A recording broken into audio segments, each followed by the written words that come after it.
हम MS word 2016 के review tab में हैं। रिव्यू टैब में हम देख रहे हैं स्पेलिंग इन ग्रामर सबसे पहला भाग। तो इस पर मैं क्लिक करता हूँ। ये मेरे डॉक्यूमेंट में स्पेलिंग और ग्रामर चेक करेगा। तो आप देख सकते हैं कि मेरा ये डायलॉग बॉक्स इस राइट साइड में पॉपअप हो गया है। अभी आप देख सकते हैं सपोज मेरा कर्सर यहाँ पर था तो नेसेसरी में C दिख रहा है और मेरा जो स्पेलिंग और ग्रामर डायलॉग बॉक्स है उसमें मुझे बता रहा है कि नेसेसरी होना चाहिए। तो आप इसको चेंज कर सकते हैं। ओके, फिर यहाँ पर आगे इसमें एवरीथिंग्स में एस दिख रहा है, यहाँ पर इसको आप चेंज कर सकते हैं। फिर सराउंड्स में भी उसको कुछ गलत दिख रहा है, आर ज़्यादा दिख रहा है, चेंज कर दीजिए। ETC आपको इग्नोर कर दीजिए। फिर टोटली बीच में आपको ये दिखना है, चेंज कर दीजिए।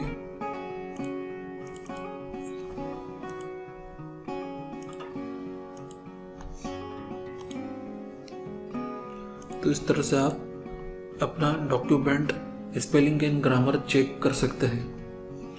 सपोज आपको एनवायरनमेंट का दूसरे वर्ड सेम मीनिंग के दूसरे वर्ड्स चाहिए तो थीसिस पे क्लिक करिए।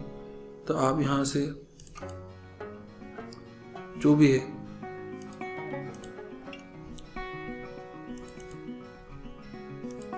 फिर से क्लिक करिए, यहाँ पर अब इंसर्ट कर दीजिए। तो उसकी जगह पर ये सराउंडिंग्स आ गया है। तो आप यहाँ पर सिलेक्ट करिए और इंसर्ट कर दीजिए। तो उसकी जगह पे दूसरा वर्ड आ गया है। और फिर आप वर्ड काउंट से आप देख सकते हैं कि ये एक पेज है और वर्ड्स इतने हैं, कैरेक्टर्स इतने हैं, कैरेक्टर विथ स्पेसेस इतने हैं, पैराग्राफ्स और लाइंस देख सकते हैं कितनी है। तो यहाँ से आप ये पता कर सकते हैं। फिर आगे देखते हैं ट्रांसलेट। आप इस डॉक्यूमेंट को किसी और लैंग्वेज में ट्रांसलेट कर सकते हैं। आप पूरे डॉक्यूमेंट को ट्रांसलेट कर सकते हैं किसी और लैंग्वेज में। आप सिलेक्टेड टेक्स्ट को ट्रांसलेट कर सकते हैं किसी और लैंग्वेज में। तो ये दो ऑप्शन आपके लिए इम्पोर्टेंट है।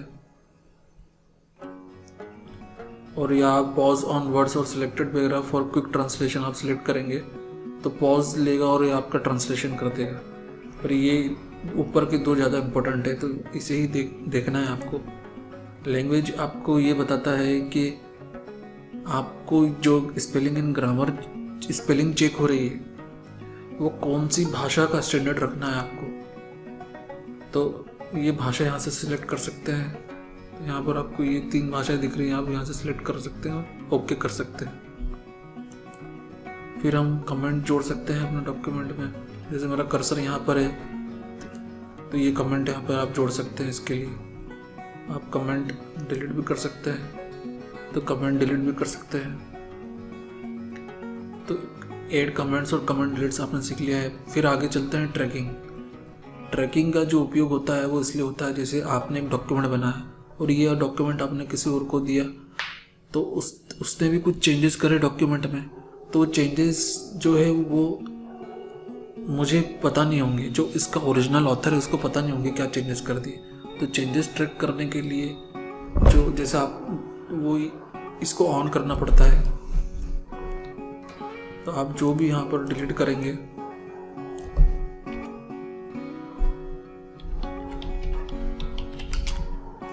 तो यहाँ पर ऐसा लिखा आ जाएगा ट्रैक चेंजेस हो रहे हैं। अगर आप इसके ऑथर हैं, जो आप ओरिजिनल ऑथर है या ऑथर आपने बनाया तो आप लॉक भी कर सकते हैं। यहाँ पर आप पासवर्ड डालकर लॉक कर दीजिए अपना डॉक्यूमेंट, ताकि कोई और ट्रैक चेंजेस को ऑफ नहीं कर पाए। मतलब अगर वो चेंजेस कर रहा है तो आपके डॉक्यूमेंट में दिख जाएगा कि इसने, तो वो ऑफ नहीं कर पाया उस चीज़ को। यहाँ पर आप पासवर्ड दे दीजिए तो ऑफ नहीं कर पाएगा। तो इस तरह से आपने जैसे यहाँ पे डिलीट कर दिया था नेसेसरी और एसेंशियल लिख लिया तो ये लिखा हुआ आ जाएगा। और आप जिस तरह से कमेंट देते हैं, कमेंट भी यहाँ पर आ रहा है। कमेंट दे दिया, डिलीट कर दिया, इंसर्ट कर दिया, ये सब लिखा आएगा ट्रैक चेंजेस पर। यहाँ पर सिंपल मार्कअप दिखाएंगे, यहाँ पर जाएंगे और सिंपल मार्कअप दिखाएंगे तो एक छोटा सा लाइन दिखाई देगा कि यहाँ पर कुछ चेंजेस हुए हैं। कमेंट के लिए ये आएगा और डिलीट और इंसर्शन के लिए छोटा सा लाइन दिखाई देगा। फिर ऑल मार्कअप्स करेंगे तो आपको ये आपने जो भी इसमें एडिट करा है वो यहाँ पर ऐसे दिखाई देगा डायग्राम के रूप में। और नो मार्कअप करेंगे तो कोई मार्कअप नहीं दिखाई देगा, वो सिर्फ आपका जो आपने जो चेंजेस करे हैं वो वही दिखाई देंगे। ओरिजिनल डॉक्यूमेंट जो आपने ओरिजिनल था वो कुछ दिखाई नहीं देगा उसमें। अब ओरिजिनल देखने के लिए आप देखेंगे तो ओरिजिनल में नेसेसरी मैंने लिखा था तो ओरिजिनल आ गया, ओरिजिनल से नो मार्कअप से एसेंशियल लिखा है, और ऑल मार्कअप से ये एडिटेड करे हुआ डायग्राम के रूप में दिखाई देगा। और सिंपल में सिंपल सा चीज़ दिखाई देगी कि हाँ यहाँ लाइन है और यहाँ कमेंट जोड़ा गया है। आप ये सब फॉर्मेटिंग कर सकते हो, इंसर्शन डिलीशन कर सकते हो, इंक कर सकते हो, कमेंट कर सकते हो। तो ये सब चीज़ें आप जब भी करेंगे इस डॉक्यूमेंट के अंदर ट्रैक, तो ये आपको डायग्राम के रूप में दिखाई देगी जब आप ट्रैक चेंजेस ऑन रखोगे। फिर आपको बैलून्स जो दिखाने हैं, जो भी आपने रिवीजन करा है उसमें बैलून्स दिखाने हैं, तो अभी बैलून्स कर रखा है show all revision in line. तो ये देखिए इन लाइन में दिखाई दे रहा है, पर मैं इसको शो रिवीजन इन बैलून ही रखता हूँ। Show only comments and formattings in balloon. तो कमेंट्स और आपकी जो फॉर्मेटिंग है वो बैलून के रूप में दिखाई देगी। अभी सब का सब बैलून्स के रूप में दिखाई दे रहा है, इसलिए मैंने यहाँ चेक बॉक्स लगा दिया। अब ये रिवीजन ये जो ट्रैक चेंजेस है जो डायग्राम के रूप में दिखाए गए हैं, ये किसको दिखाना है, यहाँ पर ऑथर के नाम आएंगे, वो आप यहाँ पर चेक कर दीजिए। तो मुझे अभी सभी को दिखाना है तो यहाँ चेक चल रहा है मेरा। फिर रिव्यू पेन में आप देख सकते हैं आपने जो भी एडिशन करा है वो आपका एक पेन खुल जाएगा। तो यहाँ पर आपको सब एक साथ दिखाई देगा। तो ये जो चेंजेस करे हैं या डायग्राम के रूप में दिखाई देंगे, और इन चेंजेस को आप एक्सेप्ट या रिजेक्ट भी कर सकते हो। एक्सेप्ट और रिजेक्ट करने के लिए आप यहाँ पर जाइए, पहले अपने डॉक्यूमेंट के पहले में जाइए, फिर आप एक्सेप्ट करिए। एक्सेप्ट करा तो वो बार बार करती रही जब तक वो ब्लैक ना हो जाए। तो एक्सेप्ट कर लिया। अब मुझे ये जो डे था, जो कमेंट डाला था जिस पर मुझे रिजेक्ट करना है, तो ये ब्लैक हो गया, तो ये रिजेक्ट हो गया और कमेंट मेरा हट गया। तो आप एक्सेप्ट और रिजेक्ट दोनों कर सकते हैं। सपोज मैं यहाँ पर एनवायरनमेंट की जगह सराउंडिंग डालता हूँ, तो देखिए इसमें लिखा आ रहा है सर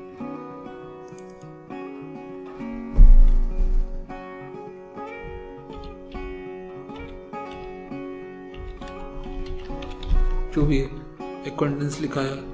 तो मैं यहाँ पर ले जाता हूँ, मुझे ये चीज़ एक्सेप्ट करनी है तो एक्सेप्ट कर दी, 2 बार दबाएंगे तो ये ब्लैक हो गए। अब मुझे नेक्स्ट वाला रिजेक्ट करना है,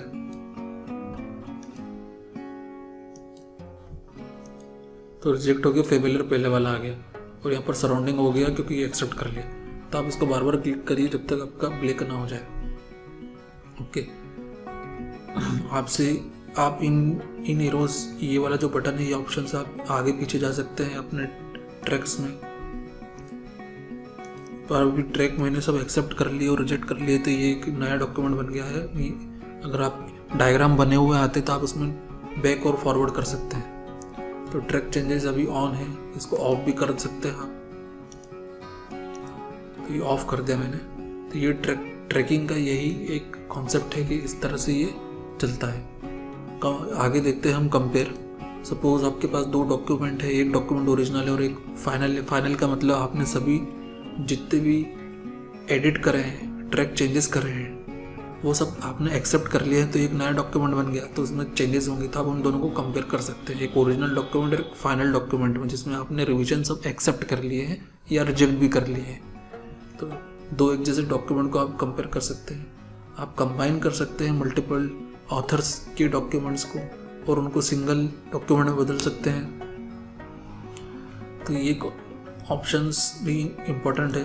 तो यहाँ पर आप देख लीजिए, एक ओरिजिनल डॉक्यूमेंट यहाँ पर लाइए और रिवीजन डॉक्यूमेंट यहाँ पर लाइए, और ये सब चेक मार्क से जो आपको बता रहे हैं कि आपको क्या क्या चेक करना है और क्या क्या कंपेयर करना है। तो इस तरह से ये कंपेयर हो जाएगा। और यहाँ पर ओके का निशान, ये ओके का बटन है, इसको क्लिक करके आप कंपेयर कर सकते हो क्या क्या कंबाइन करते वक्त आप वैसा के वैसे ही करोगे। यहाँ पर ओरिजिनल डॉक्यूमेंट लाओगे, एक रिवीजन डॉक्यूमेंट लाओगे, और ये जितने भी आपको चेक बॉक्स दे रखे हैं ये सब चेक करेगा कि ये इसके अंदर चेंजेस हैं। फिर आप ओके कर दीजिए तो एक नया डॉक्यूमेंट बन जाएगा, इसका नाम रहेगा कंबाइंड डॉक्यूमेंट के नाम से, वो कंबाइंड डॉक्यूमेंट हो जाएगा। रिस्ट्रिक्ट एडिटिंग ये पहले मैं समझा चुका हूँ, तो थोड़ा सा मैं आपको ब्रीफ में समझाता हूँ कि फॉर्मेट रिस्ट्रिक्शन में क्या होता है। कि जैसे कोई स्टाइल है, आपको उसको एडिट नहीं करवाना है दूसरे ऑथर के द्वारा, वो एडिट नहीं कर सकता है, तो आप उसको यहाँ पर चेक बॉक्स लगाइए। और सेटिंग्स में आप देख सकते हैं हेडिंग 1 हेडिंग 2 भी रहेगा इसके अंदर, सब और चीज़ें हैं इसमें, सभी तरह के स्टाइल दिख जाएंगे। देखिए हेडिंग 1 हेडिंग 2 हेडिंग 3 4, तो ये हेडिंग आप इसको चेंज नहीं कर पाएंगे। क्या चेंज कर पाएंगे यहाँ से आप पता लगा सकते हैं। आप ट्रैक चेंजेस चेंज कर पाएंगे, कमेंट्स चेंज कर पाएंगे, और फिलिंग इन फॉर्म्स चेंज कर पाएंगे, या फिर हम नो चेंजेस रीड ऑनली कर देंगे। फिर आखिरी में ये जब हो जाएगा तब उसके बाद स्टार्ट एंड फॉर्म में आप यहाँ से पासवर्ड दे सकते हैं और अपने पासवर्ड दे सकते हैं यहाँ पर। और जब वो पासवर्ड डालेगा तभी ये एडिट कर सकता है, या अपने फॉर्मेटिंग रिस्ट्रिक्शन कर सकता है, या एडिट रिस्ट्रिक्शन कर सकता है। तो पासवर्ड होना जरूरी है बहुत उसके पास में, तो पासवर्ड भी लगाते हैं। पासवर्ड लगाएंगे तभी ये सेटिंग्स अप्लाई होंगे। तो ये रिव्यू टैब इसमें पूरा के पूरा आ गया है, और मैंने यहाँ पर ज़्यादातर चीज़ें समझाने की कोशिश करी है। तो ये वीडियो मैं यहीं समाप्त करता हूँ। अगर आपको ये वीडियो पसंद आया है तो आप लाइक करिए, शेयर करिए, सब्सक्राइब करिए, और बेल आइकन पर दबाना मत भूलिए, ताकि ऐसे वीडियो मैं और बना सकूँ और उसके नोटिफिकेशन आपको मिलते रहे। Thank you.